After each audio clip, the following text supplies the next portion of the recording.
Hi, everybody. This is Hunt. I'm sorry, I got new glasses and I can see my light reflecting. I apologize.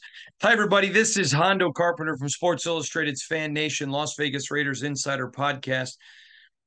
Here today to do part two of our top 10 candidates to replace Josh McDaniels. Let's quickly reflect on yesterday. Number one was Antonio Pierce.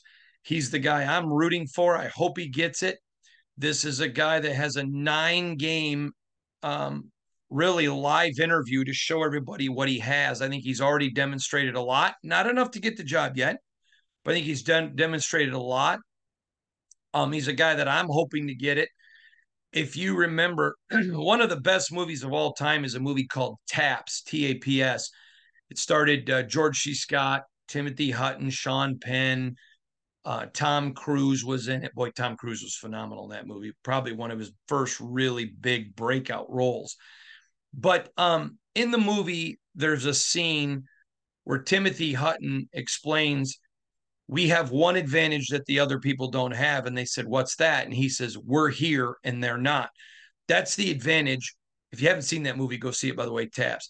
But that is one thing that Antonio Pierce that nobody else has. So he was number one at the list. He's the guy I'm rooting for because I root for good people. I hope he gets it. Second was John Gruden. We got into that a lot. I retweeted an article from 2022 that we wrote. We know the NFL is very, very concerned and worried about this lawsuit, this John Gruden lawsuit. We know that Mark didn't want John to go. We know how much he likes him. Now, remember, this isn't Hondo giving you a list, although I fully and readily admit I hope Antonio Pierce earns it. Would I bring John back? Probably not. And not because of the email issue, even. I just probably wouldn't bring him back because I thought there was a lot of draft errors and mistakes and a lot of things that when he was here coaching the last time that I thought hurt the Raiders. I like him. Trust me, as a media guy, I'd love for him to be back. I'm just sharing with you my thoughts. For this list, I reached out to 6 NFL executives and I asked them, if you were making a hire, who's on your list or who do you think fits the Raiders? And I talked with and got information out of the Raiders building. So that's how I accumulated this list. It's not a Hondo list. It's what other people think. Number 3 was Rich Bisaccia, which I think would be a great hire. I think it would be a great one. Number 4 was Ben Johnson, or 4 or 5, who is the Detroit Lions offensive coordinator. Number 5 or 4 was Frank Smith, who used to be John Gruden's tight ends coach here. He's familiar with this organization and this franchise. He's now the offensive coordinator with the Miami Dolphins. And those were the top 5. So now let me get into the next group. And I'm going to start at number 10. This is a guy that's a proven winner, Jim Harbaugh. Now, listen to me. This isn't my list. Now, I'm a Spartan. So you may say, well, Hondo's got Jim low because he's a Spartan. No, because I take a lot of grief from Spartans because I like Jim Harbaugh. He's a winner. But Jim Harbaugh has been wanting back in the NFL for years. He would flirt with anybody willing to flirt with him. He wanted the Raiders job. In fact, I was told by someone in the organization he was so desperate for the job the last time around that it just turned people off even. But Jim comes with a reputation. He's very hard to work with. He rubs people the wrong way. This is it. I know I know players that played for him that said he's a great coach. I just hate him. Don't like him. Don't like playing for him. It's miserable. I know people inside the San Francisco 49ers organization. I mean, this guy's winning. They just couldn't stand him. I know people now at Michigan, same way, can't stand him. And that's really hurt him because one thing owners value is winning and stability. They don't want people leaving all the time. They don't want the revolving door. And when you're with Jim Harbaugh, that's the case. That's the case. And here's the other thing. Talking with NFL people, you have to understand the college football game is the free farm system for the NFL.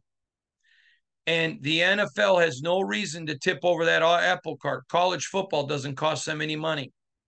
And it's a great farm system. So you may remember when Jim Tressel got in trouble at Ohio State, he wanted to go to the Colts. The NFL put up a suspension and a block to keep him from doing what they wanted. Same thing I'm told is going to happen if Jim Harbaugh tries to make the jump. Now, there's a lot of people that say Jim's had a chance for any team to take him and nobody's wanted him. There's no reason to think that he would. I remember last time there were people reporting, oh, if Jim wants it, it's a done deal. And I know for a fact, because I was told on the inside, no, we're not interested in Jim. So he's on that list because he's a great coach, but he comes with voluminous amounts of baggage. And the Raiders had their shot at him before and didn't want him. And with there going to be some repercussions with the NFL, I just think it would be difficult. Certainly not impossible, but a long shot. There are two guys on this list that all 6 of my NFL people referenced as an up-and-coming or a very viable potential NFL guy right now. Now, when I heard this name, I was surprised, and I admit it to you. I know who he is. I know of him, met him several times, but I would not have thought of him holding the respect that all of these NFL people had for him. But remember, this is not me creating the news. This is me reporting it, and I'm going to tell you why they said it. It's Matt Campbell, the head coach at Iowa State. Now, Campbell runs the program like an NFL franchise. They have not very good facilities at Iowa State. He doesn't have the NFL pockets, the NIL pockets for recruiting. So he's got to go get guys and develop guys. He hasn't won as much as a Lincoln Riley, but Lincoln's also had better jobs, or maybe some other guys. But NFL people love him. Their scouts are in there all the time looking at his players, watching how he runs his program. And this is a guy that all 6 NFL teams, so I thought it was germane and viable to pass this on to you.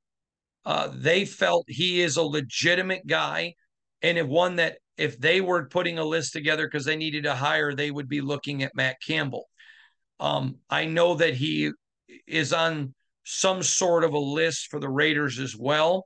We know how much Mark valued the opinion of other NFL people. He went and got Josh McDaniels, which didn't work out, but we know he values it. So Matt Campbell's the name. Do I think he's a leading candidate? No, I'm hoping that's Antonio Pierce. But he's a guy that's on this list because the NFL put him on the list. Next is a guy that you may not know who he is, but he's the second guy every NFL person and the Raiders voiced to me. It's Ejiro Evero. He's a defensive coordinator at the Carolina Panthers, born in England, raised in California. I had one NFL general manager say to me flat out, if he gets a one-on-one with Mark Davis, he will be your next coach. This guy called him one of the most brilliant football minds he's ever talked football with and told me if he had an opening today, EJ would be the top of his list. Now, I have him at 8 because I think Mark is really going to look for somebody who can breathe life into the offense. He was raised by a dad that valued offense. I think he was very frustrated with the Raiders' offense under Josh McDaniels, and I think he wants to get an offensive mind. So I think that hurts EJ. And when I mentioned that to the executives I spoke to, they all said, AJ will walk into that room with binders of information, including this is going to be my offensive coordinator, and here's what we're going to do. That's why they said getting the interview with Mark's going to be the key. If he gets the interview, they one in particular said, I have no doubt he'll get the job. And when I told the others what that particular GM said, they all said, yeah, that makes a lot of sense to us. The next one is Eric Bieniemy. Now, Eric was the offensive coordinator with the Kansas City Chiefs, but didn't get a lot of respect because people said it was Andy Reid, which it was. Okay, if Josh McDaniels would have been a great success, Mick Lombardi would not have gotten the accolades because everybody knew Josh did it. So it was fair. But he leaves to go on to the Washington Commanders. Now, Ron Rivera, the head coach of the Commanders, basically threw him under the bus this offseason. If you're not aware of it, go look it up. But Bieniemy came in, and one of the things Andy Reid does at Kansas City really well is he's a player's coach who's a strong disciplinarian. And he sets a very high standard. Now, his players love him, but he sets a very high standard. And Eric comes into Washington, which has been a chronically underperforming franchise. I mean, look at Irvin. Magic Johnson is now an owner, and he's blasting him on Twitter. But when the players revolted, Rivera goes out and basically placates the players. Now, he had to walk it back because he took so much criticism. But I will tell you an interesting story. I had multiple NFL executives tell me after what they saw Ron Rivera do to Eric that they wouldn't hire him. And they said they'd be shocked if he ever got another head coaching job. I thought that was because, and if he did, who would want to go work for a coach that is going to take a player's side? You know, what Ron Rivera should have said to the players is, shut up, Buttercup. You don't want me to bring in a disciplinarian? Then quit sucking. Stupidity. But Eric Bieniemy is a viable name. And now let's also be very honest. He's not had the success he had in Washington. I mean, in Washington that he had in Kansas City because he doesn't have the players. It's a quarterback-driven league, and they don't have a quarterback. But he still is a viable name out there and a guy a lot of people in the NFL respect. And the last one, and I'm going to tell you, I was very surprised at this. Not that he was on the list. I was stunned at what I heard about him. That's Lincoln Riley at USC. A lot of NFL people think he has been a very bad mentor to Caleb Williams. And Caleb Williams is a very well-respected quarterback in the next draft. A lot of teams have him quarterback 1 or 2. I can tell you, I've talked to a lot of teams. Most have him as 2, but that's nothing to be ashamed of because he's a very good quarterback. But like they've underperformed this year, which is something Lincoln Riley's teams have a tendency to do. He was at Oklahoma where he had everything. He's at USC where he has everything. And this team has imploded this year.